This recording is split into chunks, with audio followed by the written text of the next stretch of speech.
சாரை எல்லாருக்கும் தெரிஞ்சிருக்குன்னு நினைக்கிறேன். பாலாஜி ஹாசன் சாரோட நெருங்கிய பழக்கம். ஓகேங்களா, இன்னைக்கு நமக்கு சர்டிஃபிகேட் கொடுக்கறதுக்காக நாங்கள் கூப்பிட்டுருந்தோம். வரேன், நாங்கள் வந்திருக்காங்க. ஓகேங்களா, வணக்கம், அனைவருக்கும் வணக்கம். ஐயா இல்லாமல் இதுதான் ஃபஸ்ட் டைம் வரனால கொஞ்சம் ஒரு மாதிரி கஷ்டமாக இருந்தது, வேறு ஒன்றும் இல்லை.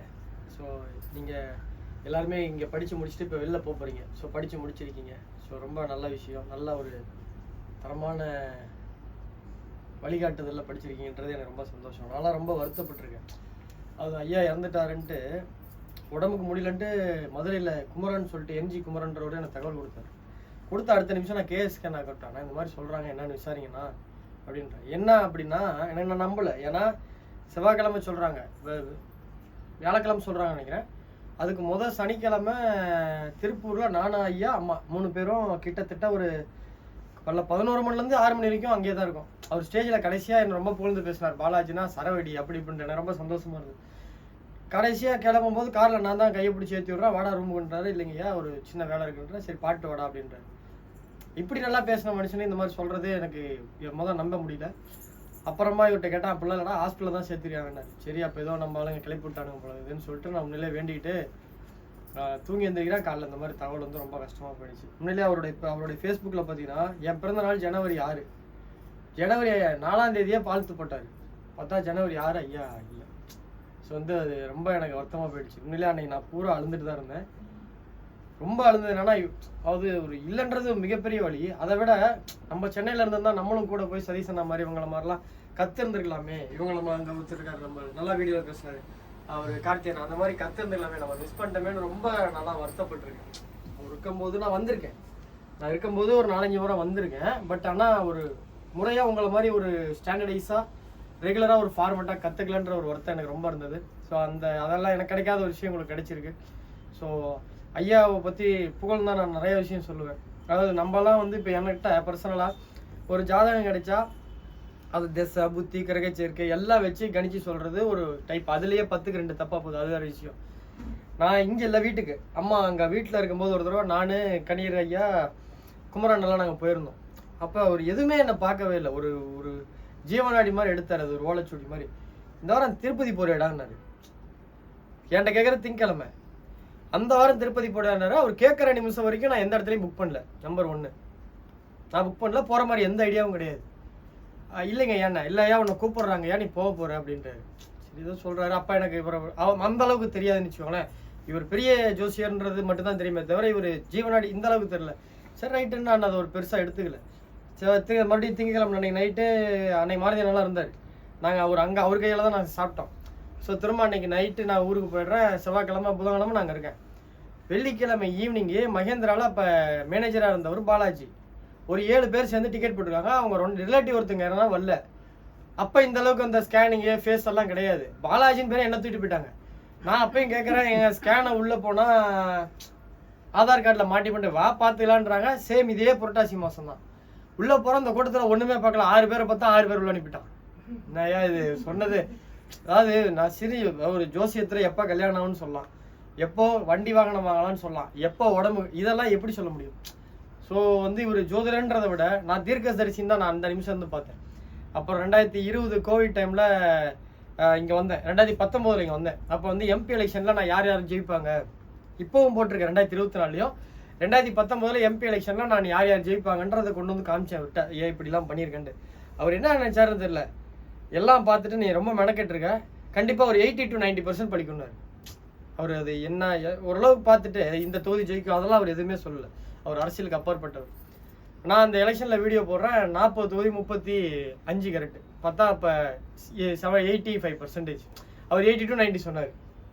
ஸோ இதெல்லாம் வந்து அவர் இறந்துட்டாருன்றதுக்கப்புறம் எனக்கு கிட்டத்தட்ட ஒரு 3 மாதம் எனக்கு நம்ம போய் ஞாயிற்றுக்கிழமை போயிட்டு வந்துருக்கலாமே. அவர் யாருக்கு எதிர்பார்த்தாங்க, அன்எக்ஸ்பெக்டட் தான். ஸோ நம்ம மிஸ் பண்ணிட்டோமே சென்னையில் இல்லையேன்னு வருத்தப்பட்டேன். ஸோ நல்ல ஒரு மனிதர். ஸோ அவர் வந்து பார்த்தீங்கன்னா எந்த ஜோசியரையுமே இப்போ தான் உள்ளே வந்திருக்கீங்க, இது ஒரு பெரிய ஒரு ஓனாய் கூட்டம் மாதிரி தப்பாக நினைக்காதீங்க. இப்போ இப்படி தான் இருக்குது, இப்படி தான் இருந்தது, இப்படி தான் இருக்குது. அதில் வந்து ஒரு தனித்துவமான நபர். யாரை ஒருத்தரையும் இந்த ஜோசியத்துறையில் யாருமே பாராட்ட மாட்டாங்க. ஆனால் ஐயா என்னை பாராட்டினார், பகிரங்கமாக ஃபேஸ்புக்கில் பாராட்டினார்.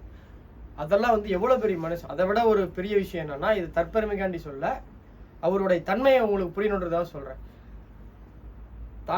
இன்னைக்கு தான் வந்து ஒரு மிகப்பெரிய ஜோல்டர், அவர் அதில் மாற்றுக்கிறது இல்லை. ஆனால் தன்னுடைய பையன் ஆசைப்படுறன்றதா சாதாரண என்ன பார்க்க வச்சார் இதே ரூமில். மாறுதி என்னாக்கு நான் இங்கே ஜாதகம் பார்த்தேன். அதை அவர் ஏற்றுட்டு எனக்கு அப்போ 7,000 வந்து கொடுத்துருந்தாங்க அவருக்கு. அதை வச்சு 2,000 ரூபா கொடுத்தாரு. சார் அதெல்லாம் வேண்டாம், நீ வாங்கு பாலாஜின்னு சொல்லி அதையும் ஃபேஸ்புக்கில் போட்டாருன்னா அது அவரு அப்போ வேற என்ன. இப்போ நான் என்ன நினைப்பேன், நானே என் தம்பி இப்போ தம்பி இருக்கான் வேற என்ன, ஏன் நானே ஒரு பெரிய ஆள், நீ போய் அவர்கிட்ட பார்க்குறியாடா, அப்போ என்ன யாராவது மதிப்பாங்க அப்படி கேட்போமா இல்லையா?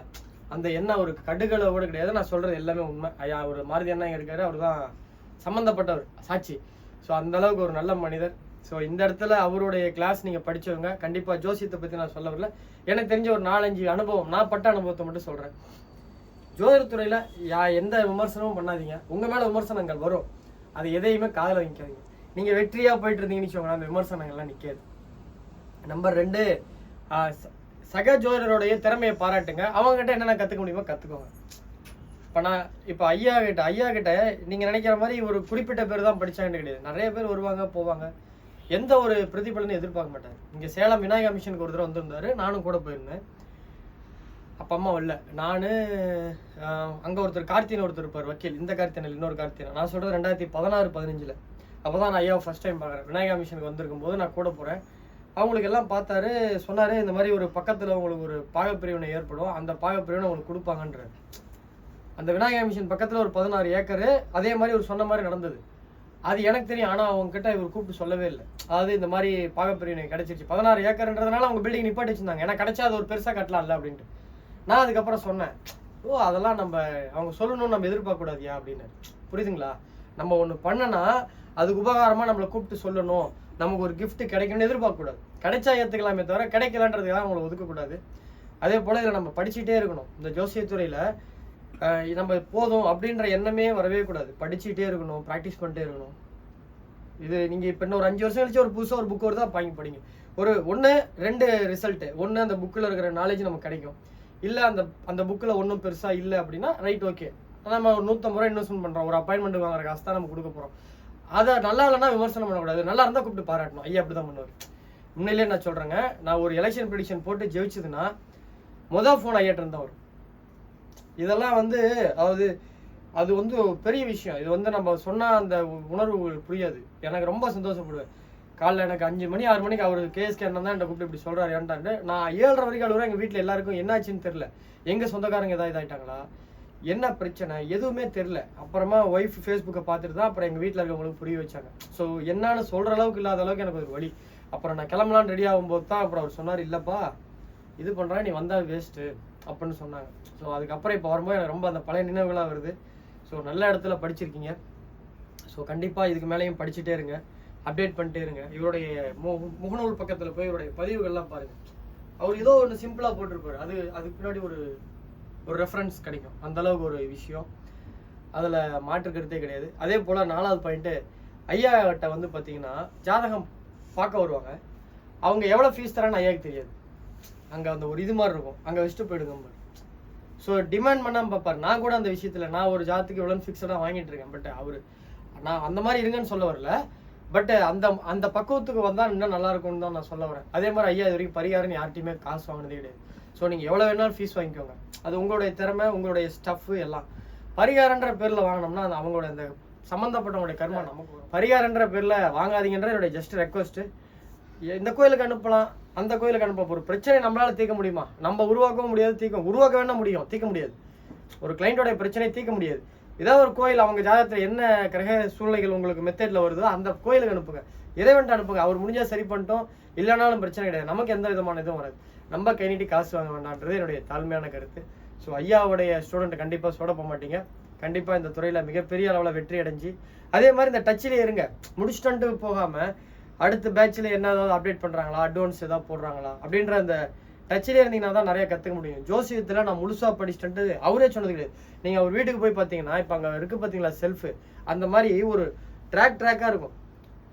அந்த காசு இன்னைக்கு அந்த புக்கெல்லாம் போட்டால் கூட சில லட்சங்கள் வரும். அவ்வளோ புக்ஸ் அவர் வச்சுருந்தாரு. எனக்கு ஒரு புக்கு கூட கொடுத்துருக்காரு. அது படிக்க கொடுத்தாரு, நான் வீட்டிலே வச்சுக்கிட்டேன். இன்னும் திருப்பி கூட தெரில. ஸோ ஐயாவுக்கு நான் கடன் பட்டம் வந்த வகையில் ஒரு புக்கு என்கிட்ட தான் இருக்குது. ஐயாவோட புக்கு, ஐயா எழுதின புக்கு இல்லை, அவர் வீட்டில் இருந்த புக்கு, ஒரு முண்டை அஸ்ட்ராலஜி பற்றி ஒரு புக் கொடுத்தாரு. ஸோ ஐயாவுக்கும் எனக்கு ஒரு அவ்வளோ அன்பு இருக்குது. என்னன்னா டக்குன்னு போனது தான் ஒரு வருத்தம். எனக்கு இந்த மாதிரி தெரிஞ்சிருந்தா நான் வேலையாக போனேன்னு பரவாயில்ட்டு ஊரில் வந்து இங்கே இருந்து ரொம்ப நாள் இருந்து கற்றுருப்பேன். ஸோ ஐயா இது இந்த பாக்கியம் பல பேருக்கு கிடைக்காதது உங்களுக்கு கிடைச்சிருக்கு. ஸோ நீங்கள் இதில் மிகப்பெரிய அளவுக்கு வரணுன்ட்டு ஐயாவே நான் வேண்டிக்கிறேன். ஸோ இந்த ஜோதிட கடவுளான பராசரரையும் வராக மிதிதரையும் வேண்டிட்டு நான் பேச வாய்ப்பு கொடுத்ததுக்கு நன்றி. இந்த துறையில் மிகப்பெரிய ஆளாக வருவீங்க, வரணும், ஜோதிடத்துக்கு உண்மையா இருங்க. நன்றி.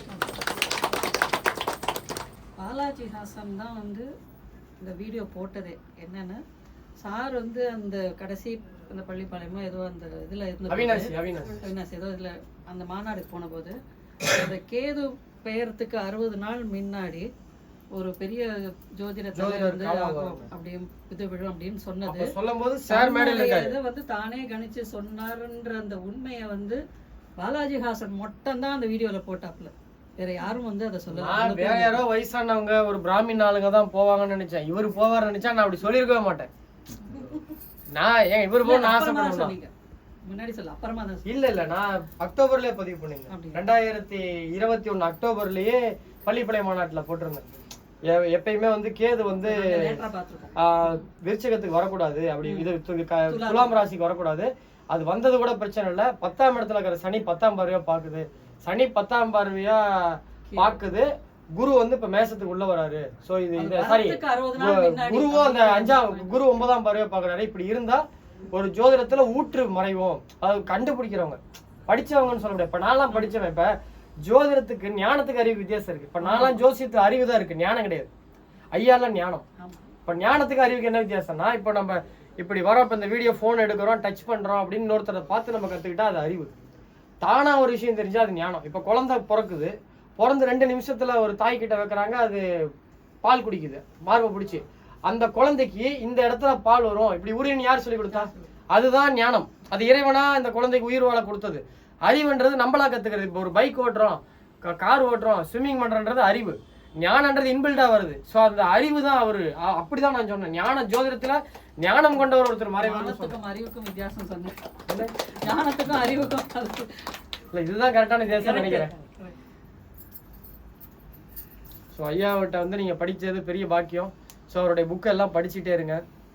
முதல் ட்ரிப் புக்கை பத்தி வரைக்கும் வருங்க. நான் வந்து ஜோசியத்தில் நிறைய புக்கு படிச்சிருக்கேன். புக்கில் ஒரு பெரிய விஷயம் என்னன்னா, நீங்க இப்போ ஒரு 30% ஜோசியம் படிச்சிருக்கீங்கன்னு வச்சுக்கோங்க. அந்த புக்கு படிக்கும்போது ஒரு விஷயம் சொல்லும். இன்னொரு நீங்க ஒரு 100 கிளைண்ட் 200 கிளைண்ட் படிச்சுட்டு திரும்ப அதே புக்கை படிக்கும்போது அது இன்னொரு விஷயம் சொல்லும். அப்புறம் இன்னொரு ஒரு 2 வருஷம் ஒரு 1000 ஜாதகம் பார்த்தப்பறம் திரும்ப பார்த்தீங்கன்னா அதே புக்கு இன்னொரு விஷயத்த சொல்லும். அந்த ஒரே புக்கு தான், ஒரே பிரிண்ட் தான், ஒரே பேப்பர் தான். ஆனா உங்களுக்கு புரிதல் வந்து ஒவ்வொரு தடவை ஒவ்வொரு வித்தியாசம் இருக்கும். ஸோ இது இந்த புத்தக பிரியர்களுக்கு தான் புரியும். அதுவும் ஜோசிய புத்தகத்துல ரொம்ப விஷயங்கள் நான் கண்டிருக்கேன். ஸோ நிறைய புக்கு ஜோசியத்துல இருக்கும். நிறைய எல்லா புக்கும் படிங்க. ஆனா இந்த ஜோதிடத்துறை தாங்க வந்து ஒரு நல்ல துறை. இத காசா பார்த்தோம்னா மக்கள்கிட்ட நிற்க முடியாது. இப்ப ஐயா வந்து பாத்தீங்கன்னா எந்த ராசி நான் வந்து யாரை ஃபாலோ பண்றேன்னு எல்லாருக்கும் தெரியும். நான் ஐயாவை தான் ஃபாலோ பண்றேன். நான் ராசி பலன், இந்த வார பலன், மாத பலன்லாம் போட மாட்டேன். வருஷத்துக்கு ஒரு முறை. அதுவுமே எனக்கு அதுல உடன்பாடு கிடையாது. ஆனா நம்ம கிட்ட ஜாதகம் பார்க்குறவங்க வேற யார்ட்டையா போய் பார்த்துட்டு பயந்துட்டு வந்துட்டு எங்க திரும்ப நம்மகிட்ட அப்பாயின்மெண்ட் கேட்குறாங்க. ஏங்க அவர் அப்படி சொல்லிட்டாரு, எனக்கு பயமா இருக்கு, அது வேண்டாம் அப்படின்ட்டு தான் அதில் இருக்கிறத. அந்த ஒரு நல்ல பேர் சிவகங்கை மாவட்டம் சிவ சேது பாண்டியன்னு சொல்லிட்டு இறந்துட்டார். 2016 3 நாள் வகுப்பு போட்டார். வெள்ளி சனி ஞாயிறு ஒரு தடவை லீவ்ல. அதாவது வெள்ளி சனி ஞாயிறு, திரும்ப அடுத்த வாரம் சனி ஞாயிறு அவங்க சிவகங்கையில போட்டார். என்னன்னா கோச்சார பலன் எடுப்பது எப்படி, அந்த கிளாஸே அதுதான். ராகு கேது பயிற்சி எப்படி எடுக்கிறது, 12 ராசிக்கும் குரு பயிற்சி எப்படி எடுக்கிறது, சனி பயிற்சி எப்படி எடுக்கிறது, ஆங்கில வருட பலன் எப்படி எடுக்கிறது, இதுதான் எடுத்தாரு 5 நாள். அதுக்கப்புறமும் சரி, அது 2016 எடுத்தாரு. அப்ப என் கல்யாணம் ஆகலை. அதுல இருந்து 2024 வரைக்கும் வேற யாருமே அந்த சப்ஜெக்ட் தொடலை. அந்த விஷயத்த ஒரு ஃபார்மட்டா இப்படி இப்படி இப்படி இருந்தா இப்படி. இப்ப மேச ராசிக்கு ஒரு ராசிக்கு 5ஆம் இடத்துல குரு இருந்தா இந்த மாதிரி பலன். அப்பனா நம்ம ஒரு 20 பாயிண்ட் சொல்றாங்களா, அந்த 20 பாயிண்ட் எடுக்கிறோம். திரும்ப சனி ஒரு ராசிக்கு 3ஆம் இடத்துல சனி இருந்தா இந்த பாயிண்ட், அதுல ஒரு 10 பாயிண்ட் சொல்றாங்களா, அதை எடுக்கிறோம். ராசிக்கு 6ஆம் இடத்துல ராகு இருந்தா ஆப்போசிட்ல கேது இருக்கும். அப்படி இருந்தா என்ன பலன், ஒரு 15 பாயிண்ட், 30 பாயிண்ட் வருதா. அதுல 30ல கான்ட்ரவர்சி வரும். இப்போ குருவில் ஒரு இதுல கல்யாணம் ஆகும்னு இருக்கும், இன்னொரு இதுல ராகுல கல்யாணம் ஆகாதுன்னு இருக்கும். ஸோ இந்த மாதிரி கான்ட்ரவர்ஸா வர பாயிண்ட் எல்லாம் நம்மளுடைய ஞானத்துல கொஞ்சம் அடிச்சு சேர்த்தி கலவியா, அதாவது நான் பண்றதுல ஒரு 10% தான் கோச்சார பலன் படிக்கும். அதுல பெஸ்டா கொடுக்கணும்னு அதை வச்சு நான் பண்ணிட்டு இருந்தேன். இது வரைக்கும் அது யாரும் எடுக்கல. அந்த சப்ஜெக்ட் என்கிட்ட தான் இருக்கு. நோட்ஸ் மொத்தமே 11 பேர் தான் போனோம். அதுல 4-5 பேர் போயிட்டாங்க. ஸோ இன்னும் ஒரு 6 பேர்கிட்ட தான் அந்த சப்ஜெக்ட் இருக்கு. அந்த நோட்ஸ் நான் பத்திரமா வச்சிருக்கேன். என்னன்னா நான் கொஞ்சம் ஐயா மாதிரி பறந்தா கர்ணன் மாதிரி கிடையாது. நான் ஐயா கர்ணன், ஜோதிட கர்ணன். நான் வந்து ஜோதிடத்துல குசலன் மாதிரி இருக்கிறத வச்சு வண்டி ஓட்டுவேன். அதனால நம்ம அந்த சப்ஜெக்ட் இருந்தாலும் நம்ம சொல்லித்தரதுக்கான சூழ்நிலையும் அந்த எண்ணமும் வர மாட்டேங்குது. வேற ஒன்றும் கிடையாது. நான் வந்து என்ன ராகவன் கூப்பிட்டு சர்டிஃபிகேட் தந்தாரு. ஏன்னா நான் தகுதியானவரா? நான் சொன்னது ஐயாவோட சப்ஜெக்ட் நான் படிக்கல. ஐயா எனக்கு தெரியும் எல்லாம் ஓகே, பட் படிக்கிற கொடுப்பனை எனக்கு கிடைக்கல. அதான் சொல்லணும். அவரு நல்ல மனிதர், நான் வந்து சுயநலவாதி. ஐயாவோட சப்ஜெக்ட் நாம் எப்படி சர்டிஃபிகேட் கொடுக்கலாம்? நான் வேணா வரேன், அம்மா பக்கத்துல இருந்து கொடுக்கட்டும் அப்படின்னு. சரி நீங்க வாங்க பேசிக்கலாம் அப்படின்னாரு. ஏன்னா நான் எப்படியாப்பட்டோன்னு எனக்கு தெரியல, அடுத்தவன் சொல்றதை விட. ஸோ அவரு வந்து கர்ணன். ஸோ அந்த மாதிரி இது மாதிரி ஜோசியத்தில் நிறைய கர்ணன்கள் இருக்காங்க. நீங்கள் எல்லாத்தையும் படிங்க. ஒரு ட்ரிப்பு நீங்கள் பாருங்க. இது வந்து ஒரு உலகத்தினுடைய பேரதிசயம் என்னன்னா, ஒருத்தரை பார்க்காம, ஒருத்தர்கிட்ட பழகாம, ஒருத்தர்கிட்ட வரவு செலவு வச்சுக்காம அவன் நல்லவன் கேட்டவன் ஜட்ஜ் பண்ணவே முடியாது. ஒரு 10,000 கொடுத்தா தான் அவன் திரும்பி தரதை பற்றி அவன் எப்படி தரான்னு தெரியும். ஒருத்தன்ட்ட நீங்கள் 6 மாதம் பழகினா தான் அவன் நல்லவனா கேட்டவனு தெரியும். அந்த மாதிரி ஜோசியத்தில் எல்லா கிளாஸும் போங்க. ஏதோ ஒரு பாயிண்ட்ல அவருடைய குரு உங்களுடைய குருவை பார்த்தாலோ, அல்லது உங்களுடைய 2ஆம் அதிபதி அவரோட குரு பார்த்தாலோ அவர் நடத்துறது உங்களுக்கு புரியும். மற்றவனுக்கு புரியாதானே உங்களுக்கு புரியும். ஸோ அந்த மாதிரி எல்லாத்தையும் போங்க. அதில் எது உங்களுக்கு பெஸ்ட்டாக பிடிச்சிருக்கோ அவங்கள ஃபாலோ பண்ணிருங்க. பிடிக்கலையா ரைட், 1500 2000 ஃபீஸ் வந்து போயிட்டு போகுது அப்படின்னு நினச்சிக்கணும். அங்கே விமர்சனம் பண்ணவே கூடாது. ஐயா கிட்ட உண்மையிலேங்க யாரை பற்றியுமேங்க அவரை திட்டினவங்கள கூட அவர் விமர்சனம் பண்ணதே கிடையாது. அவர் விமர்சனன்றது பண்ணதே கிடையாது. மாறா அவருக்கு பிறந்தநாள் வாழ்த்து போட்டுருக்காரு. கண் கூட பார்த்த சாட்சி நானே கூப்பிட்டேன் சார், அவன் திட்டுறான், அவனெல்லாம் போய் வேலையை பாரு, அவனும் நம்ம ஜோசியக்காரன் பாரு. ஸோ அந்த மாதிரி ஒரு % கூட ஈகோ கிடையாத ஒரு மனிதர்னா இன்னைக்கு வரைக்கும் அவர் மாதிரி எல்லாம் வரணும். ஸோ அவரோட நின்றக்கூடாது. ஸோ அவரோட ஸ்டூடெண்ட் நீங்களும் வருவீங்க.